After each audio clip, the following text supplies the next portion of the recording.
Hello दोस्तों, कैसे हैं आप लोग। उम्मीद करते हैं कि बहुत अच्छे से होंगे और अपने पढ़ाई को एकदम बेहतरीन तरीका से कर रहे होंगे। बहुत सारे बच्चों को कमेंट लगातार आ रहा है जी सर संस्कृत की क्लास लीजिए, संस्कृत की क्लास लीजिए। तो आज हम क्लास 10 बिहार बोर्ड जो कि बच्चे 2025 में परीक्षा देने वाले हैं उन लोगों के लिए संस्कृत का पहला क्लास लेकर आ चुके हैं। तो आप लोग क्लास में शुरू से लेकर लास्ट तक बने रहिएगा और क्लास को कीजिएगा। और आज हम इम्पोर्टेंट ऑब्जेक्टिव क्वेश्चन को सॉल्व करने वाले हैं। तो चलिए बाबू हम लोग क्लास को स्टार्ट करते हैं। सबसे पहले नंबर प्रश्न क्या कर रहा है, सबसे पहला नंबर प्रश्न कर रहा है कि नीति श्लोका है कि नहीं, क्या कर रहा है बाबू। सबसे पहला नंबर प्रश्न कर रहा है कि नीति श्लोका पाठ में कितने पद हैं, यानी कि जो नीति श्लोका पाठ है उसमें कितने पद हैं। तो नीति श्लोका पाठ में 10 पद हैं। नीति श्लोका पाठ में कितने पद हैं बाबू, नीति श्लोका पाठ में 10 पद हैं। ठीक है, चलिए उसके बाद में हम लोग आगे बढ़ने का प्रयास करते हैं। आप लोग ध्यान दीजिएगा। नेक्स्ट प्रश्न क्या कह रहा है, नेक्स्ट प्रश्न कह रहा है कि नहीं। नेक्स्ट प्रश्न कह रहा है कि रोगियों के लिए मतलब कि तथ्य क्या है, मतलब तथ्य क्या है। रोगियों के लिए तथ्य, रोगियों के लिए तथ्य क्या है। तो आप लोग बताइए रोगियों के लिए जो तथ्य है वो कौन सा तथ्य है। तो रोगियों के लिए जो तथ्य है वो दवा है। क्या है बाबू, दवा है। आप लोग याद रखिएगा, ठीक है। चलिए उसके बाद में हम लोग आगे बढ़ने का प्रयास करते हैं बाबू। आप लोग ध्यान दीजिएगा। कह रहा है कि भाष रचित नाटक की संख्या है, मतलब कि जो भाष रचित नाटक है उनकी संख्या है तो 13 है। कितना हो जाएगा बाबू, 13 हो जाएगा। आप लोग याद रखेंगे, ठीक है। चलिए नेक्स्ट प्रश्न की तरफ हम लोग बढ़ने का प्रयास करते हैं। आप लोग ध्यान दीजिएगा। नेक्स्ट प्रश्न कह रहा है कि भीखन टोला गांव में प्रशासन द्वारा स्थापित विद्यालय की दूरी कितनी थी। मतलब कि भीखन टोला गांव में जो प्रशासन के द्वारा है कि नहीं स्थापित विद्यालय थी उसकी दूरी कितनी थी। तो 1 कोस थी। कितनी थी बाबू, 1 कोस थी। आप लोग बेहतरीन तरीके से क्या कीजिएगा, याद रखिएगा। चलिए नेक्स्ट प्रश्न देखेंगे बाबू। कार्ड किसके पक्ष, मतलब कि कार्ड है कि नहीं, कर्ण, कार्ड नहीं होता बाबू, यहाँ पर कर्ण हो जाएगा, गलत हो गया है।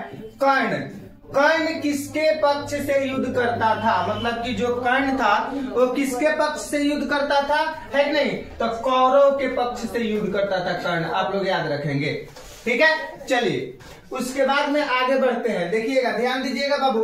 देखिए क्या कह रहा है कि जीवों के शरीर रूपी में क्या छुपी हुई है। मतलब बहुत इंपॉर्टेंट है, बहुत अच्छा भी है। आप लोग पाठ जब पढ़ेंगे तो आप लोगों को एक एक प्रश्न पाठ में ही क्लियर हो जाएगा। ऑब्जेक्टिव करने का मतलब कि जरूरत नहीं पड़ेगा, ठीक है। मतलब कि कार्ड, मतलब कि जीवों के शरीर में रूपी है, क्या छुपी है, जीवों के शरीर में क्या छुपी हुई है।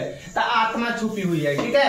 यानी कोई भी जीव है उसके शरीर में आत्मा छुपी हुई है। आप लोग इस चीज को एकदम बेहतरीन तरीका से याद रखिएगा, ठीक है। चलिए नेक्स्ट प्रश्न देखिए। नेक्स्ट प्रश्न क्या कर रहा है कि मेगास्थनीज कहाँ का राजदूत था, मतलब राजदूत।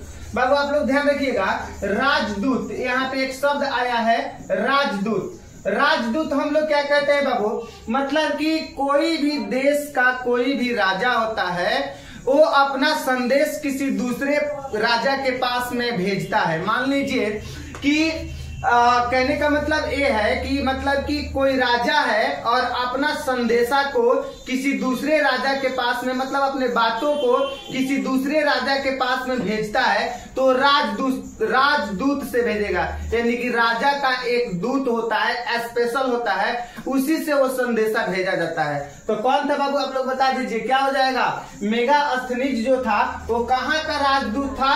तो यूनान के राजा के राजदूत था। इसका उत्तर हो जाएगा यूनान, बिल्कुल। चलिए उसके बाद में हम लोग आगे बढ़ने का प्रयास करते हैं बाबू। आप लोग ध्यान दीजिएगा। कह रहा है कि सोने का कंगन ग्रहण करो, ऐसा कौन बोल रहा था। मतलब कि सोने का कंगन हाथ में पहनने वाला कंगन होता है, ठीक है। इसको पाठ में बताया गया है, ठीक है। यानी कि सोने का कंगन ग्रहण करो ऐसा कौन बोल रहा था, बताइए कौन बोल रहा था। तो आप लोग याद रखिएगा, वाघ। कौन बोल रहा था, वाघ बोल रहा है, ठीक है। कह रहा है दान किसे देना चाहिए, मतलब कि दान हम लोग किसे देना चाहिए।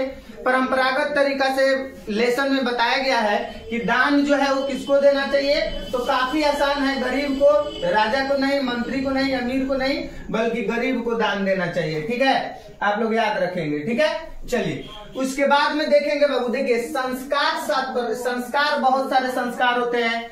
एक केशांत संस्कार होता है, अंतिम संस्कार होता है, विवाह के बाद में भी संस्कार होता है, विवाह के पहले भी संस्कार होता है, जन्म के पहले भी संस्कार होता है, जन्म के बाद भी संस्कार होता है। मतलब नियम, संस्कार मतलब नियम, मतलब विवाह होता है तो विवाह के पहले कुछ नियम होता है, यानी कि संस्कार है एक प्रकार का। अगर कोई व्यक्ति मर जाता है, उसका मृत्यु हो जाता है, तो मृत्यु के बाद में भी संस्कार होता है, उसका क्रियाक्रम जिसको बोलते हैं वो भी एक संस्कार ही है। मतलब किसी बच्चा का जन्म होता है तो जन्म होने के बाद में भी संस्कार होता है। ठीक है, मतलब ऐसे करके हमारे मतलब की जिंदगी में बहुत सारे संस्कार होते हैं। तो एक चीज कह रहा है कि उसी में के एक संस्कार का नाम है केशांत संस्कार। तो केशांत संस्कार जो है किसमें होता है, जन्म में होता है, कि जन्म के पूर्व होता है, कि विवाह में होता है, कि शिक्षा काल में होता है। तो आप लोग याद रखिएगा, शिक्षा काल में होगा। केशांत संस्कार किसमें होता है, शिक्षा काल में होता है। अंतिम संस्कार बाबू किसमें होता है, मतलब कि मृत्यु संस्कार में होता है। आप लोग याद रखेंगे। ठीक है, इस प्रकार से बहुत सारे संस्कार होते हैं। ठीक है, चलिए देखेंगे बाबू, गृह अस्त काल में कितने संस्कार होते हैं। मतलब कि घर में, मतलब कि जब क्या होता है, जब विवाह होता है तो मतलब कि घर में जब दुल्हन को लाया जाता है तो उस समय मतलब गृह अस्त, मतलब गृह में जब प्रवेश कराया जाता है तो उस समय मतलब कि कितने संस्कार होते हैं, तो उस समय एक ही संस्कार होते हैं। कितने संस्कार होते हैं बाबू, एक संस्कार होते हैं। आप लोग याद रखेंगे। नेक्स्ट प्रश्न देखेंगे मेरे बाबू, देखिएगा आप लोग ध्यान से कि भारत महिमा पाठ प्रथम श्लोक किस पुराण से लिया गया है। देखिए पुराण मतलब आप लोग ध्यान रखिएगा, आप लोग वेद के भी नाम पढ़े होंगे, वेद अथर्ववेद, सामवेद, यजुर्वेद, इस प्रकार से वेद होता है। ठीक है, आप लोगों को बताया जाएगा, सबको डीपली में एक एक प्रश्न को काफी बढ़िया तरीका से बताएंगे। उसी प्रकार से कह रहा है कि भारत महिमा जो पाठ है उस पाठ का प्रथम श्लोक यानी कि पहला श्लोक जो लिया गया है किस पुराण से लिया गया है, तो आप लोग याद रखिएगा विष्णु पुराण से लिया गया है। किस पुराण से लिया गया है बाबू, विष्णु पुराण से लिया गया है। आप लोग याद रखेंगे। चलिए नेक्स्ट प्रश्न देखिएगा बाबू, क्या कह रहा है, कह रहा है कि शिक्षक मतलब शिक्षक दलित बालक को क्या कहाँ ले गए। मतलब जो शिक्षक थे पाठ में, जो शिक्षक थे वो दलित बालक मतलब कहने का मतलब जो नीच जाति के जो बालक थे उस बालक को शिक्षक कहाँ पे लेके गए, आप लोग बता दीजिए।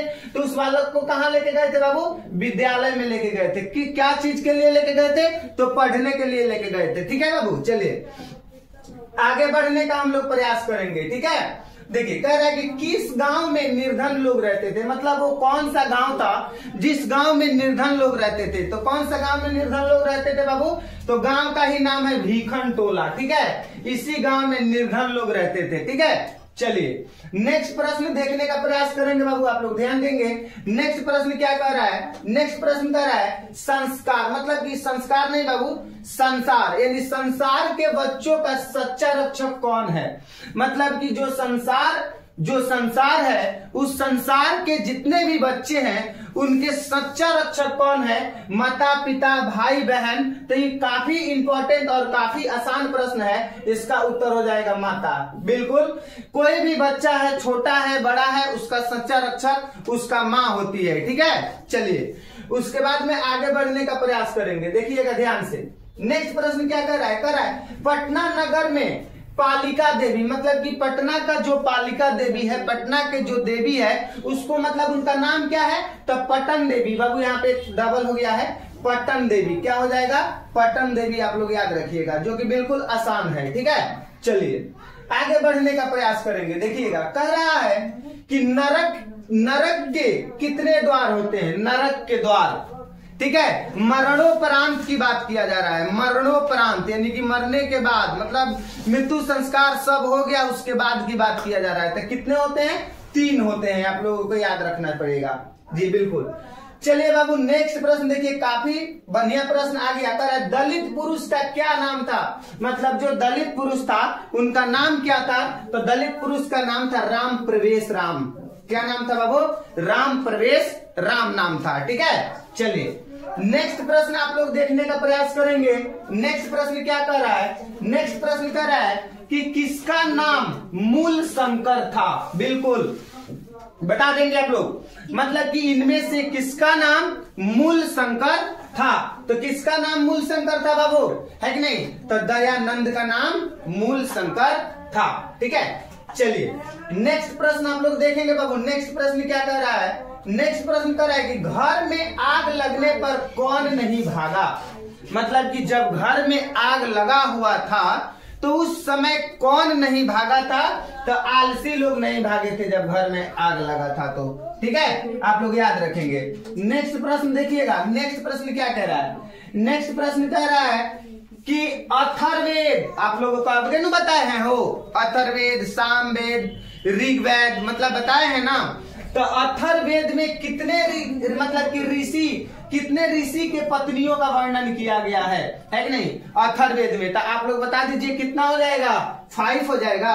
कितना हो जाएगा, 5 हो जाएगा। ठीक है, उम्मीद करते हैं कि आप लोगों को वीडियो बहुत अच्छा लगा होगा। वीडियो अच्छा लगा होगा तो एक सुंदर सा कमेंट कर दीजिए और अपने दोस्तों के पास में शेयर कर दीजिए। मिलते हैं अगले क्लास में, तब तक सभी प्यारे बच्चों को नमस्कार, जय हिंद।